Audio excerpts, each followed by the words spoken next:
PAS telah mengkhianati perjuangan Perikatan Nasional. Setelah PAS mengumumkan untuk putuskan hubungan dengan Parti Bersatu.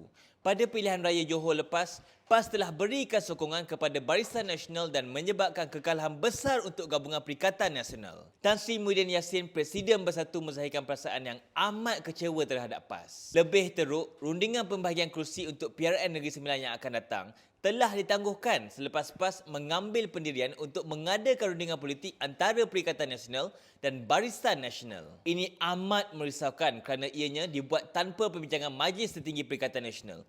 Pandangan Parti Bersatu yang berada dalam Perikatan Nasional menegaskan bahawa perkara sebesar ini sepatutnya dibincangkan dan dipersetujui oleh semua parti dalam Perikatan Nasional. Malangnya, PAS telah bertindak bersendirian dan mengambil tindakan yang bercanggah dengan Perlembagaan Perikatan Nasional. Oleh kerana rundingan kerusi tidak dapat dimuktamadkan, Bersatu terpaksa membuat keputusan untuk mengumumkan bahawa calon-calon dari Bersatu akan bertanding menggunakan logo Bersatu pada PRN Negeri Sembilan. Jadi kepada seluruh ahli Bersatu dan seluruh rakyat Malaysia, teruskan menyokong Bersatu. Parti Bersatu akan terus mempertahankan perjuangan demi masa depan negara yang lebih baik.